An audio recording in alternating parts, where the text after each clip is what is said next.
Kayak mana Ustaz? Kayak mana ya Ustaz? Kayak mana ya Ustaz? Kayak mana ya Ustaz? Assalamualaikum warahmatullahi wabarakatuh. Apa kabarnya nih keluarga muslim? Semoga selalu diberikan kesehatan sekeluarga dan diberi kemudahan segala urusannya. Alhamdulillah, kita ketemu lagi nih kawan-kawan di program kesayangan kita. Masih di KMU. Kayak mana ya Ustadz?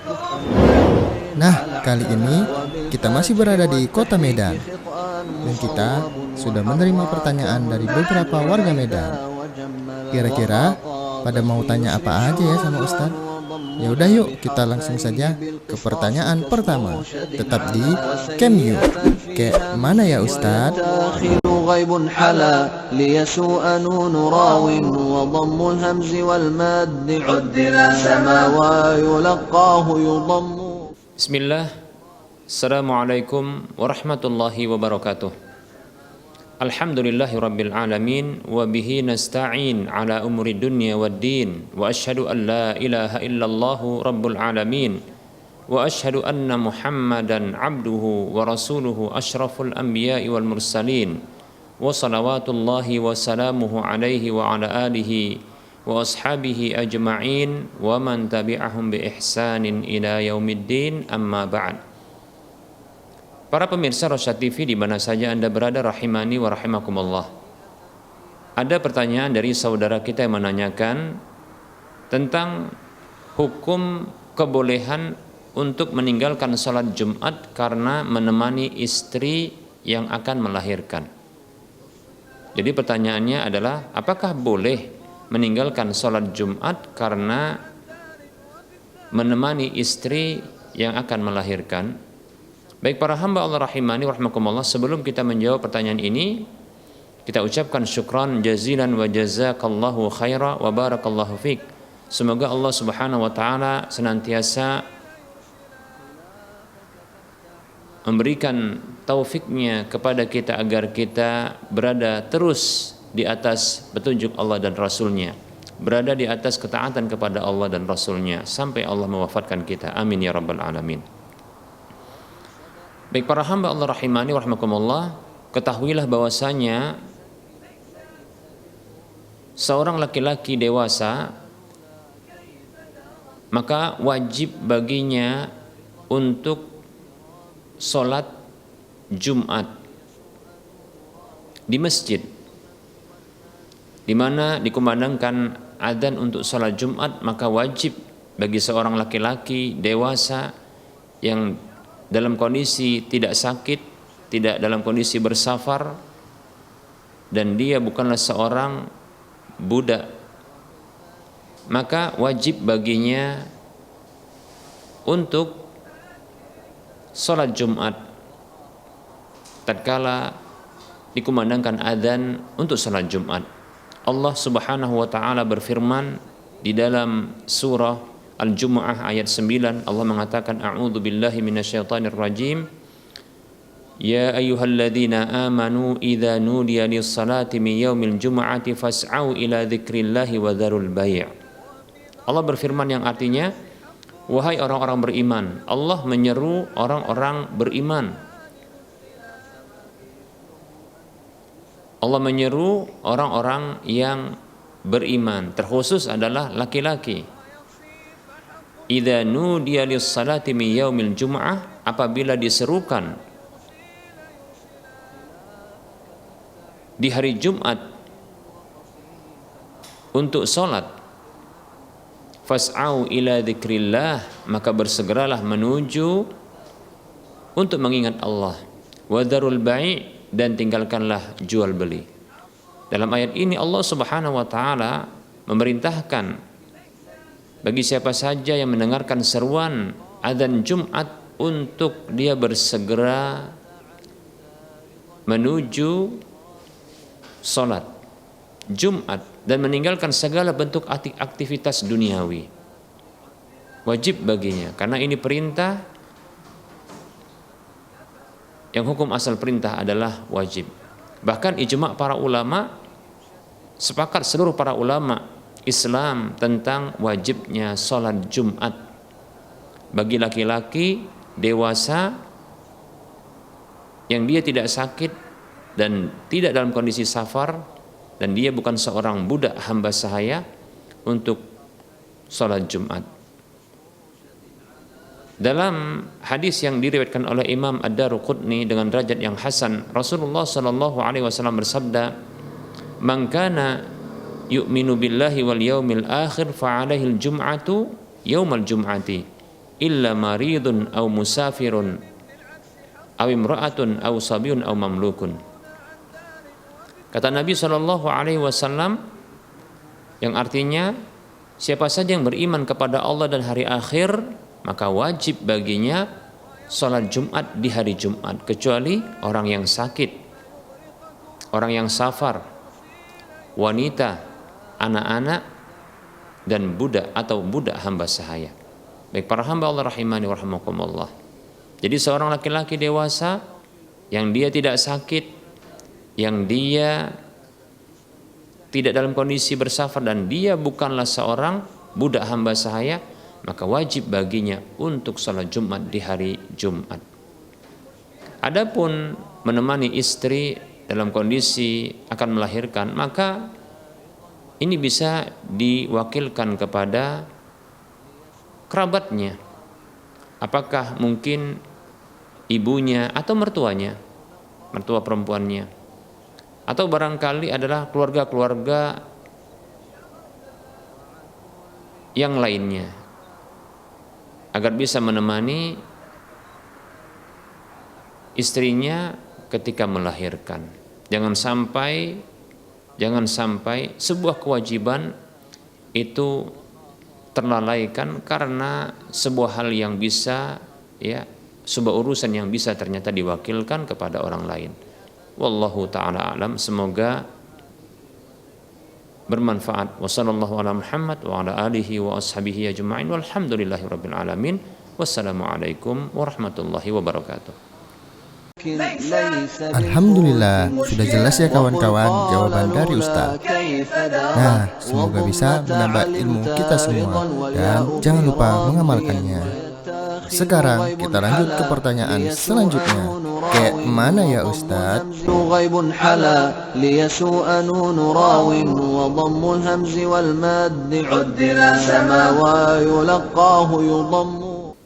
Bismillah, assalamualaikum warahmatullahi wabarakatuh. Innal hamdalillah wassalatu wassalamu ala Rasulillah wa ala alihi wa ashabihi wa man walah. Wala haula wala quwwata illa billah. Amma ba'd. Para pemirsa Rosyad TV di mana saja Anda berada, rahimani wa rahimakumullah. Ada pertanyaan dari saudara kita yang menanyakan tentang warisan. Apakah benar apabila seorang anak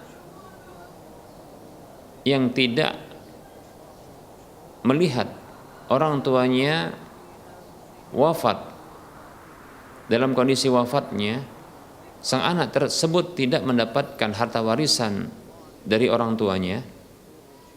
Baik para hamba Allah rahimani wa rahimakumullah, sebelum kita menjawab pertanyaan ini, kami ucapkan syukran jazilan wa jazakallahu khair wa barakallahu fik. Semoga Allah subhanahu wa ta'ala senantiasa memberikan kebaikan kepada kita di mana saja kita berada. Amin ya rabbal alamin. Baik para hamba Allah rahimani wa rahimakumullah, ketahuilah bahwasanya Allah subhanahu wa ta'ala menetapkan anak sebagai ahli waris bagi orang tuanya tatkala orang tuanya telah wafat. Allah tabaraka wa ta'ala berfirman di dalam surah An-Nisa ayat 11, A'udzu billahi minasyaitonir rajim, yusikumullahu fi auladikum lidzakari mithlu hadzil unsayain. Allah berfirman yang artinya, Allah subhanahu wa ta'ala mewasiatkan kepada kalian tentang anak-anak kalian.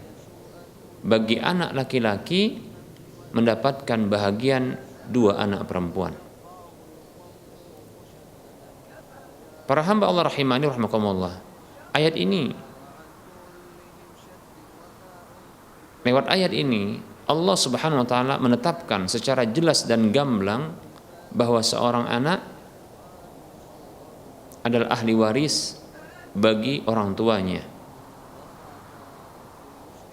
Nah, apabila seorang anak telah terpenuhi syarat-syarat mendapatkan warisan, para ulama menyebutkan ada 3 syarat seseorang untuk mendapatkan warisan. Yang pertama adalah kepastian wafatnya orang yang akan mewarisi. Kepastian wafatnya orang yang akan mewariskan hartanya. Syarat yang kedua adalah kepastian hidupnya orang yang akan mewarisi harta setelah kematian orang yang akan mewariskan harta tersebut. Kemudian syarat yang ketiga adalah tidak ada penghalang-penghalang warisan. Para ulama menyebutkan ada 3 penghalang warisan. Yang pertama adalah perbudakan, yaitu sang anak dalam kondisi menjadi budak, atau orang yang akan mewarisi, orang yang menjadi ahli waris tersebut adalah seorang budak. Maka seorang budak tidak akan mewarisi. Mengapa demikian? Karena sesungguhnya hartanya adalah milik tuannya. Demikian. Kemudian penghalang yang kedua adalah pembunuhan, di mana orang yang menjadi ahli waris itu membunuh orang yang akan mewariskan harta. Dalam sebuah hadis yang diriwayatkan oleh Imam Baihaqi dari sahabat Abdullah bin Amr radhiyallahu anhu, Rasulullah SAW bersabda, "Laisa lil qatili minal mirathi syai'un." Bagi seorang pembunuh, ia tidak mendapatkan sedikit pun dari harta warisan. Demikian kata Nabi SAW. Kemudian penghalang yang terakhir, yaitu penghalang yang ketiga, adalah perbedaan agama. Orang muslim tidak bisa mewarisi orang kafir. Orang kafir juga demikian tidak bisa mewarisi orang muslim. Dalam sebuah hadis yang diriwayatkan oleh Imam Bukhari dalam kitab sahihnya, Rasulullah SAW bersabda, "La yarisul mu'minul kafira walal kafirul mu'mina." Seorang mukmin tidak bisa mewarisi orang kafir, dan orang kafir tidak bisa mewarisi orang mukmin. Bila anak tersebut berbeda agama dengan orang tuanya, maka mereka tidak bisa saling mewarisi. Demikian. Namun apabila telah terpenuhi ketiga syaratnya dan tidak ada ketiga penghalangnya pada diri anak tersebut, maka kondisi sang anak yang tidak melihat saat orang tuanya wafat sampai dikuburkan, maka bukanlah penghalang bagi sang anak tersebut untuk mendapatkan warisan. Semoga penjelasan ini bermanfaat. Wassallallahu ala Muhammad wa ala alihi wa ashabihi ajma'in. Walhamdulillahirabbil alamin. Wassalamualaikum warahmatullahi wabarakatuh. غيب حلا ليسوء نون راو وضم الهمز والماد عدل سما ويلقاه يضم. بسم الله. Assalamualaikum warahmatullahi wabarakatuh. Alhamdulillahilladzi arsala rasulahu. Kita ulangi. Kemyu 3. Bismillah. Assalamualaikum warahmatullahi wabarakatuh. Alhamdulillahilladzi arsala rasulahu bil huda wa dinil haqqi liyudhhirahu 'alad dini kullihi wa kafa billahi syahida. Wa asyhadu an la ilaha illallah wahdahu la syarika lah wa asyhadu anna Muhammadan 'abduhu wa rasuluhu la nabiyya ba'dah. Amma ba'd. Para pemirsa Rosyad TV di mana saja Anda berada, rahimani wa rahimakumullah. Ada pertanyaan dari saudara kita yang bertanya tentang kemahraman.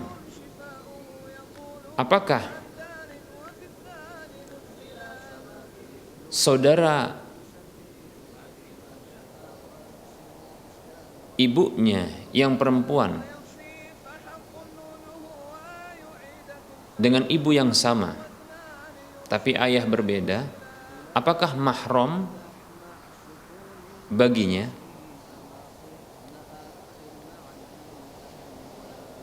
Atau pertanyaan ini bunyinya, apakah saudari seibu dengan ibunya itu mahram bagi sang penanya sehingga boleh untuk berjabat tangan dengannya? Baik para hamba Allah rahimani wa rahimakumullah, sebelum kita menjawab pertanyaan ini, kita ucapkan syukran jazilan wa jazakallahu khaira wa barakallahu fik. Semoga Allah Subhanahu wa taala senantiasa menambahkan iman dan ketakwaan serta ilmu kepada kita dalam kehidupan kita. Amin ya rabbal alamin. Baik para hamba Allah rahimani wa rahimakumullah, ketahuilah bahwasanya para ulama mereka menjelaskan bahwa bibi-bibi dari jalur ibu, yaitu saudara perempuan ibu, baik itu yang sekandung, seayah seibu, atau seayah saja atau seibu saja, maka itu adalah mahram bagi laki-laki tersebut.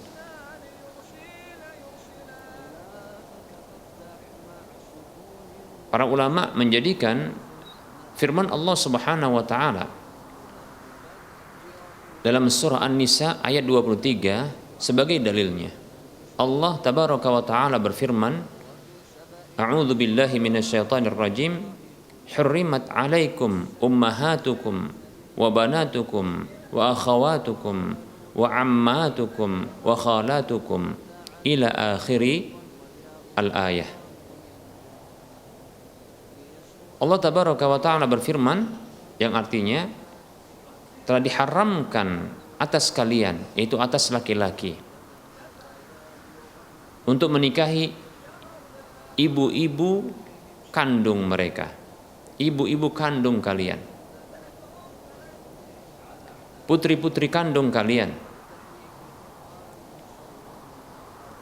saudari-saudari kandung kalian, wa ammatukum, saudari-saudari ayah kandung kalian, wa khalatukum, dan saudari-saudari ibu kandung kalian, sampai akhir ayat ini. Ayat ini menjelaskan bahwa lewat ayat ini Allah menjelaskan bahwasanya bibi, yaitu bibi dari jalur ibu, yaitu saudari-saudari ibu, baik itu yang sekandung dengan ibu, seayah seibu dengan ibu, atau seayah saja dengan ibu, atau seibu dengan ibu kandung ini, maka itu termasuk khalah yang diharamkan untuk dinikahi berdasarkan ayat ini. Oleh karena itu, saudari seibu bagi ibu kandung adalah mahram bagi anak dari sang ibu tersebut, anak laki-laki dari sang ibu tersebut. Apabila kondisinya sebagai mahram, maka tentunya boleh untuk bersentuhan dengannya, berjabat tangan dengannya. Boleh pula untuk berduaan dengannya. Bahkan boleh pula untuk bepergian dengannya, menjadi mahram baginya. Rasulullah SAW bersabda dalam hadis yang diriwayatkan oleh Imam Tabrani, beliau SAW menyatakan, la an yut'ana fi ra'si ahadikum bimikhyatin min hadidin khairul lahu an yamassa imra'atan lam tahilla lahu. Sungguh benar-benar ditusuknya pada kepala salah seorang di antara kalian dengan pasak yang terbuat dari besi itu lebih baik baginya ketimbang ia menyentuh wanita yang tidak halal baginya, yaitu tidak halal baginya untuk disentuh karena wanita tersebut bukanlah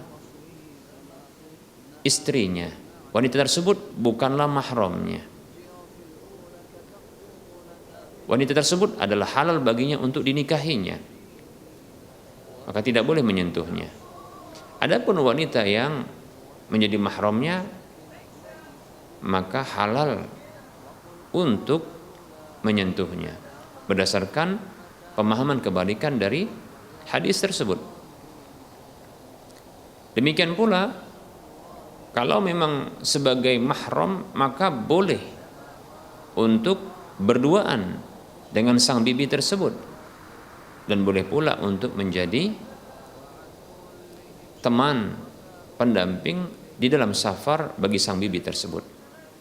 Dalam sebuah hadis yang diriwayatkan oleh Imam Bukhari dan Muslim, ini lafaz Imam Muslim, Rasulullah sallallahu alaihi wasallam bersabda, la yakhluwanna ar-rajulu bimra'atin illa wa ma'aha dhu mahramin wa la tusafiril mar'atu illa ma'a dhi mahramin. Kata Nabi sallallahu alaihi wasallam, janganlah ada seorang laki-laki berduaan dengan seorang perempuan kecuali bersama dengan mahramnya.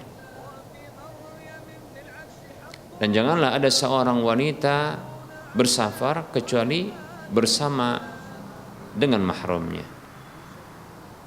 Berdasarkan hadis ini,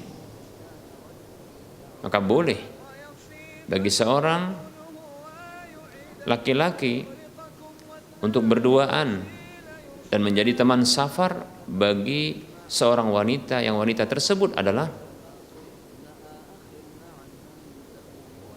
saudari seibu dari ibu kandungnya.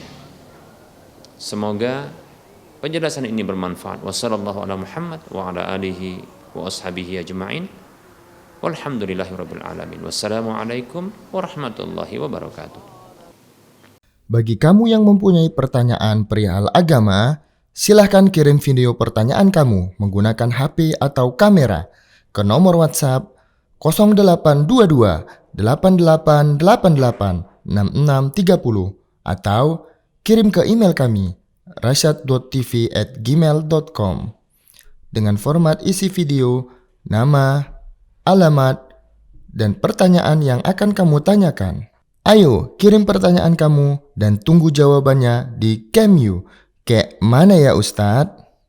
Alhamdulillah kita telah sampai di pertanyaan terakhir hari ini.